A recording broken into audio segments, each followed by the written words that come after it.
Okay, this is day 2 of induction. And again, we're just going to be practicing over the 4 steps for a proof by induction. And consider the sequence of perfect squares. And we know that each term is just n squared.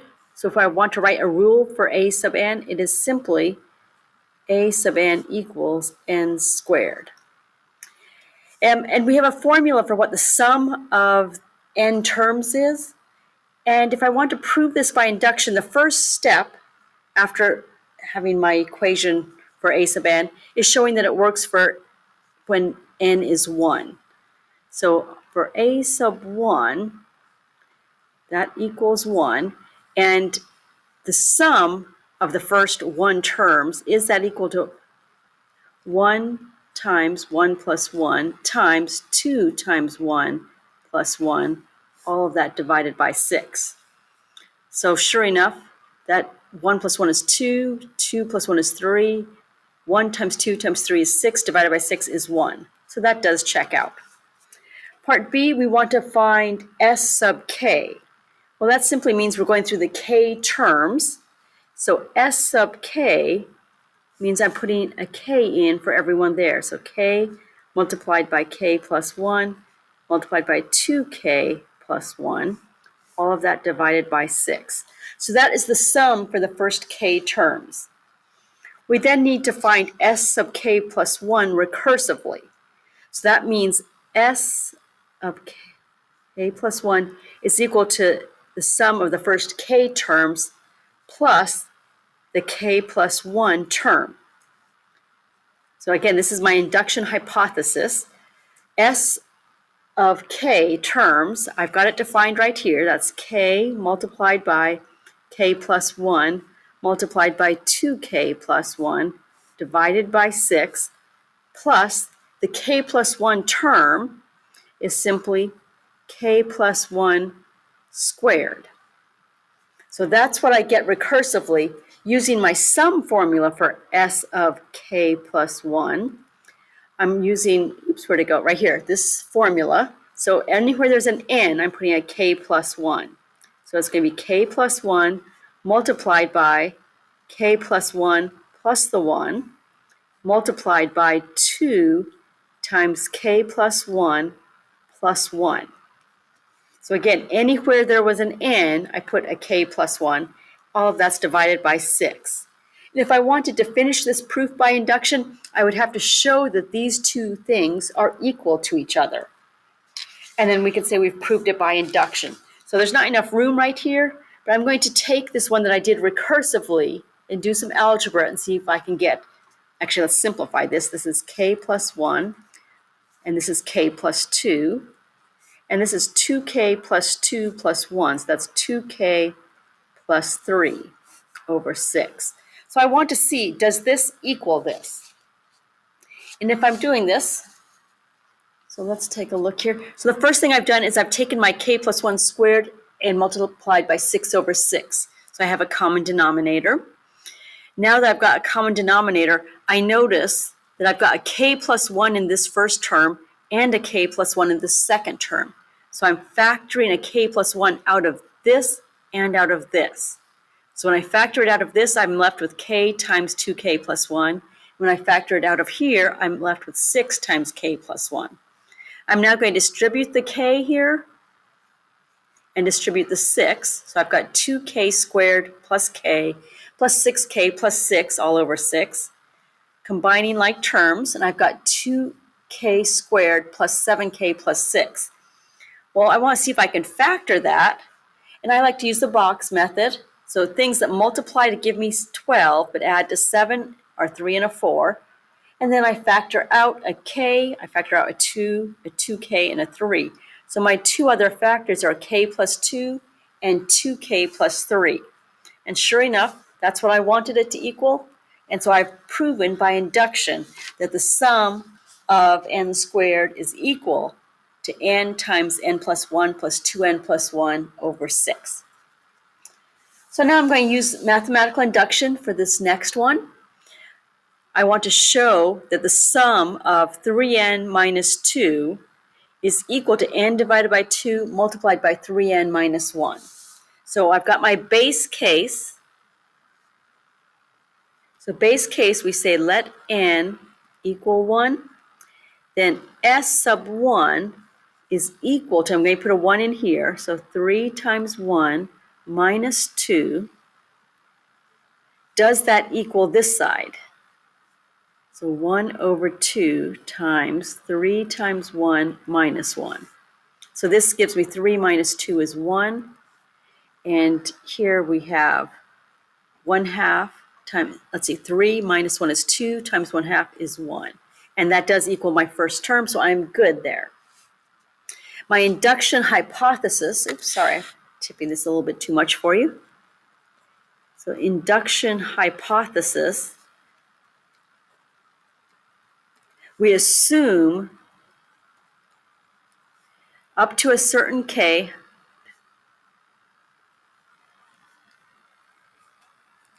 that the sum of these k terms is equal to k divided by 2 multiplied by 3k minus 1. So we're assuming it works up until the kth term. That's the hypothesis. The induction step is we need to show s of k plus 1 is equal to k plus 1 over 2 times 3 multiplied by k plus 1 minus 1. So I want to show that this is with the formula, is equal to the same thing without the formula. So over here I'm going to do it without formula, or in other words, the recursive method. So recursively, s of k plus 1 is equal to s of k plus the k plus 1 term. And the way I find this, s of k, we've already shown that. That is k divided by 2 multiplied by 3k minus 1 plus the k plus 1 term. I'm putting a k plus 1 into the nth definition. So 3 multiplied by k plus 1 minus 2. So I need to show that all of this is equal to all of that. So let's simplify my part without the formula first. So here we've got, let's distribute this. And if we're distributing right here, I'm going to take k plus 1 times this. So we've got 3 times k plus 1. And so I've got k plus 1 times a k plus 1. So that's k plus 1 squared minus a k plus 1. All of that is over 2. And let's go ahead now, multiply this out. So k plus 1 squared is k squared plus 2k plus 1 times 3. So that gives me 3k squared plus 6k plus 3 minus k minus 1 over 2. And simplifying this, we've got 3k squared plus 5k plus 2 over 2. So that was done with the formula. Now let's work on the part that was done recursively. So again, we want to try and do some algebra here and see if I can get this to look like that. So I'm going to distribute the k. So I've got 3k squared minus k over 2 plus, again, I'm going to distribute here, 3k plus 3 minus 2. Well, that's just a 1.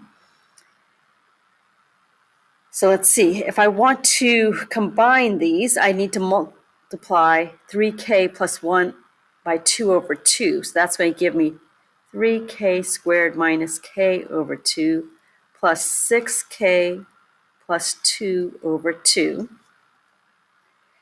Combine like terms here, and we've got 3k squared plus 5k plus 2 over 2. And these two things are equal. So we are happy with that. And in conclusion now, by induction,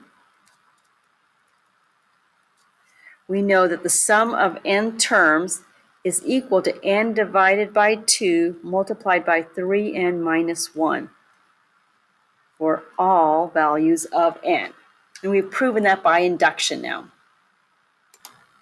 Okay, and again, continuing on, number 3, and feel free, give these a shot yourselves. But we're going to create our base case for this. The base case is let n equal 1, and then show that the sum is true. So if we're letting n equal 1, I've got 1 squared over 1 times 1 plus 1. So that's 1 over 2. And for my first term, that is 1 over 2. So that is equal. That works. Our induction hypothesis, we're going to assume up to a certain k that S of k is equal to k squared over k times k plus 1. So we're assuming this is true. Then the induction step is that I need to show that for the k plus 1 terms, with the formula, so I'm putting a k plus 1 in for n, k plus 1 squared over k plus 1 multiplied by k plus 1 plus 1, so that's k plus 2, that is the same as what we would get if we did it recursively, which the recursive method is that the sum of the k plus 1 terms is the sum of the first k terms plus the k plus 1 term. So this is without the formula I'm doing it. So let's just go ahead and work right here. So the sum of the first k terms is k squared over k times k plus 1. The k plus 1 term is 1 over k plus 1 times k plus 1 plus 1, so that's k plus 2. So now I've got both of these. To add them together, I need a common denominator, and that's going to be k times k plus 1 times k plus 2. So this term needs to be multiplied by k plus 2 over k plus 2. This term needs to be multiplied by k over k, which is what I'm doing right here. Multiplying that out, we've got k times k plus 2 plus k. So there is my numerator. The denominator is k times k plus 1 times k plus 2. And here we're going to go ahead and factor. Each of these terms has a k, so I'm factoring a k out. When I factor a k out of this first term, I'm left with k times k plus 2. And when I factor a k out of here, I just have a plus 1. So this k and this k now cancel. And as we come down here, we now have, distribute this, we get k squared plus 2k plus 1. This can factor into k plus 1 squared. And there we go. We have proven that using the recursive method gives us the same thing as our formula. So in conclusion, by induction, the sum of the nth terms of this sequence is equal to n squared over n times n plus 1 for all n. And finally, for our last practice one. Oops, that's not it. Here we go. Sorry about that. So our fourth one is we want to use mathematical induction to prove that 3 is a factor of n cubed minus n plus 3 for all positive values of n. So that means, of course, if it's a factor, it goes in evenly. So 3 times some integer is equal to n cubed minus n plus 3. So again, we do our base case, let n equal 1. And if n equals 1, then 1 cubed minus 1 plus 3, well, 1 minus 1 is 0, plus 3 is 3. 3 is a factor of 3, so it goes in evenly, so that works. We do our induction hypothesis, so we're going to assume up to a certain k that 3 is a factor of k cubed minus k plus 3. Or in other words, this divided by 3 equals some whole number. It's an integer. It's went in evenly. So there is some whole number, j, such that 3 times j is equal to k cubed minus k plus 3. That's what it means to go in evenly. We now need to do our induction step. We want to show that 3 is a factor. Oops, it's on the screen. That 3 is a factor of n plus 1 cubed minus n plus 1 plus 3. So that's just my formula right here. So when I go in to show this, so k plus 1 cubed minus k plus 1 plus 3, let's go ahead and multiply this out. So this gives me k cubed plus 3k squared plus 3k plus 1 minus k minus 1 plus 3. Well, those cancel with each other. So now I have k cubed minus k plus 3. So I'm just rearranging. And I have 3k squared plus 3k. And we know that k cubed minus k plus 3 is equal to 3j, so that works. And here I can factor a 3 out of it. So 3 times j plus k squared plus k, that's still a whole number. So all of this is now a whole number. Thus, by induction, 3 is a factor of n cubed minus n plus 3 for all n. Okay, so again, we had to show that with our induction step, it still worked. Okay, and that is proofs by induction.